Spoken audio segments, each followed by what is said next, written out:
You want to improve your mental toughness and mental resilience, keep watching. Yeah. I'm inspired. I'm inspired. Hey there guys, how's it going? My name is Sumit Chatterjee from the Flow Zone Academy, and I'm a flow state coach, which means that I help you feel better and perform better. Today we're talking about how to deal with mental toughness, mental resilience, how to strengthen your mentality, right? Giving yourself that mental strength, I equate it to physical strength in the sense that if you're exercising and you're looking after your nutrition, it's going to help you with your mental strength. In the physical gym, you're lifting weights. In the mental gym, you're lifting weights. But these weights are much more emotional weights, mental weights, right? Things that you have to use your mind for and understand.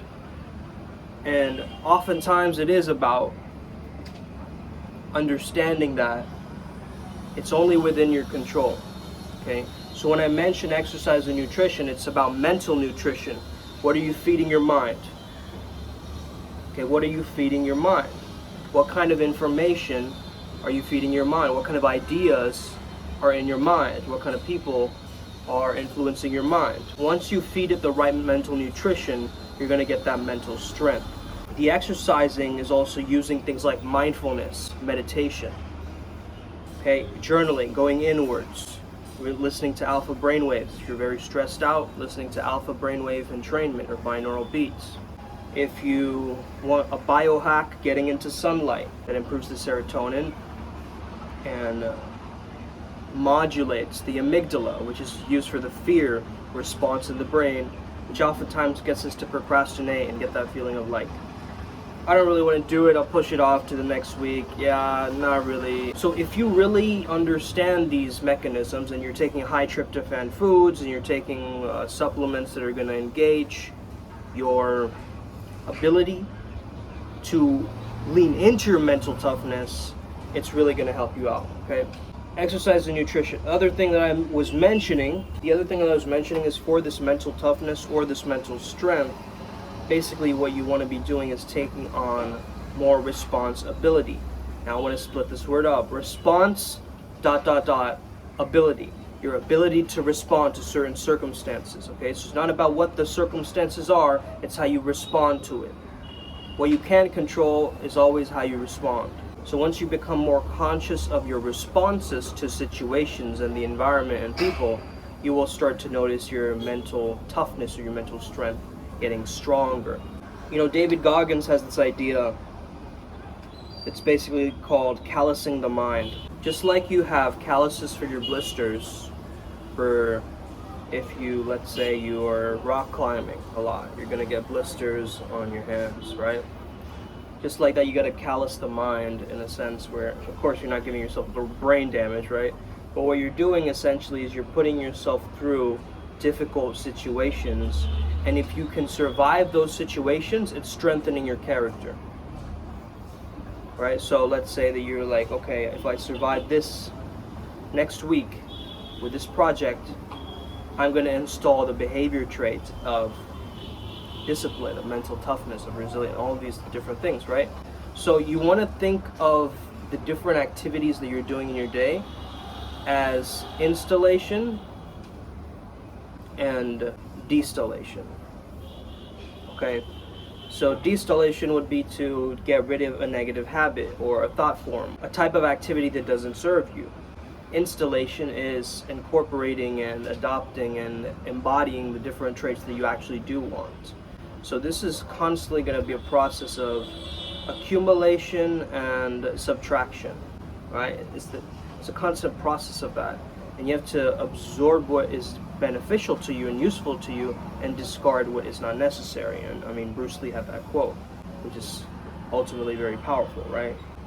So when you look at mental toughness, you want to look at the attributes of a mentally tough character. There's certain attributes where you see it and you're like, wow, that's actually really incredible. One attribute that I can notice is being able to use sarcasm very well and not in a self-deprecating way, right?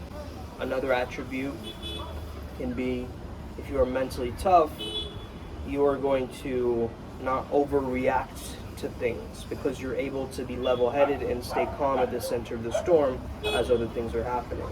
So this is really about understanding that the knowledge, the information that's coming in, the knowledge that's coming in, you are aware of that knowledge. The knowledge is going to be building up, the applied knowledge, right? It's going to be building up your skill set, your faculties, what you know that you can do, right? So let's say you've public spoken about 100 times now, you have the mental strength to be able to deal with a heckler in the audience, or like if something goes wrong, you know all the pitfalls, where you know where the different areas that can be problematic can come in, but you have learned to handle those over the many years. So it really comes down to having certain reference experiences in your memory that help you, okay? Now, why do I mention memory? I'm not just talking about the mental memory, but the muscle memory, the memory of your body's physical strength, the memory of the times you've cried. It's essentially a combination of all of the different experiences and things that you had, right, in your whole life, including all of your senses. So the different things that you smelled, the different things that you heard, different things that you've said, different things that you felt physically. It's really about understanding that once you have a certain sensory overload, you can then boil it back down, right? But certain moments of sensory overload can actually break the patterns of the old self. Let's say you move to a new country, there's going to be a sensory overload. All right, you're not going to be used to that. Let's say you move to India here. Well, this is a city of colors and sounds and new smells, and you know, it's going to be overwhelmed to the senses. But what that will do is eventually you'll be desensitized to it. So this is actually a process of desensitization, as I mentioned in my book TPM. Okay, so if you do it once, it's okay. Do it 100 times, it'll be much more natural to you. As Carl Jung says, your fear is where your next task is. That's where the greatest gift, the greatest reward is. In the terms of the cave of your fear holds the greatest gift, right? So you have to understand that and really be able to lean into that fear and not be afraid of the different, circumstances that come up. Again, circumstances will come up, right? Bad things will happen, good things will happen, but it's how you respond to them. Meditation, okay, very important one. I would say meditation is a top one, as well as breath work. If you're not used to meditating, I would start off with breath work. Breath work really gets you to get the benefits of meditation without actually,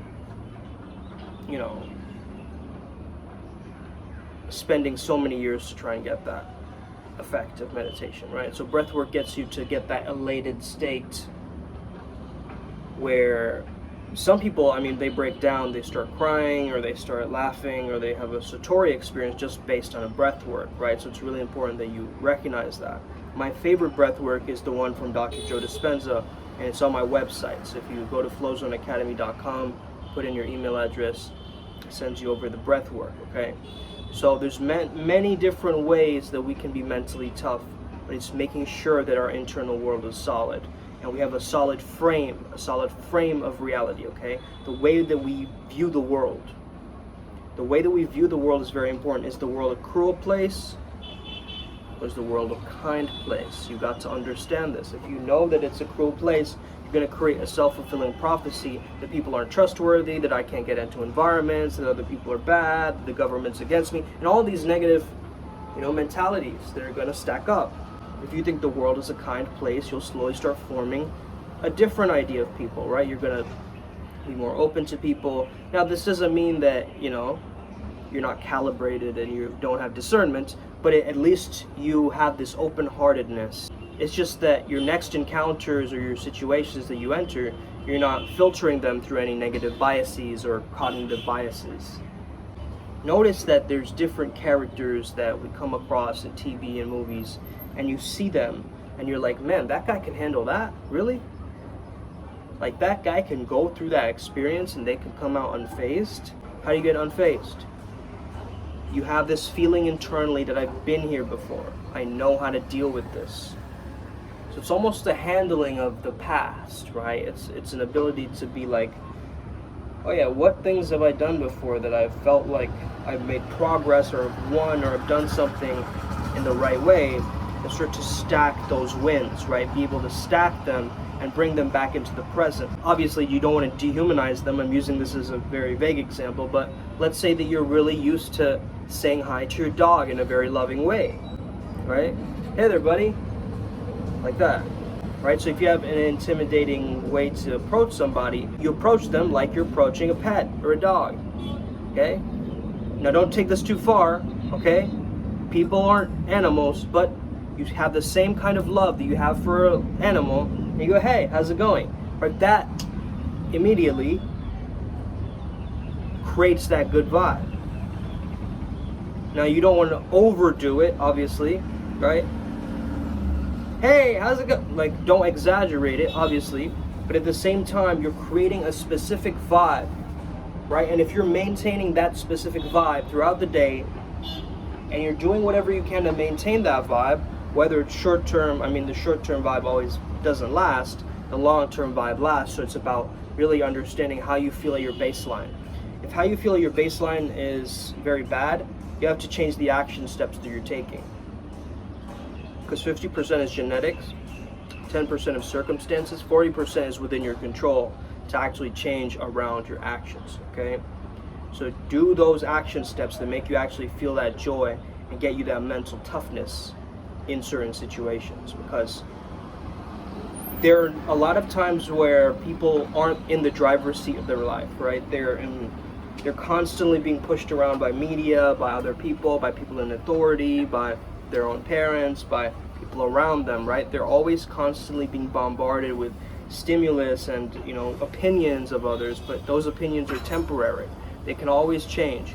The best thing to recognize and focus on is the opinion you have of yourself. And once you can build that up, once you can really start to accumulate that, that's good. That is almost going to take over like a symbiote towards the rest of your beingness. Basically, in order for you to have mental toughness, you're going to have to become the alchemist. Okay? And in order to be the alchemist, you have to transmute your pain into power. Transmute your weakness into your strength. So when you feel moments where you feel low, understand that you can always use that fuel from that deep rest back into the momentum that you truly desire and the character that you truly prefer to be.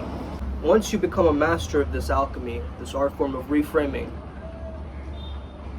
you will become a master of self-talk.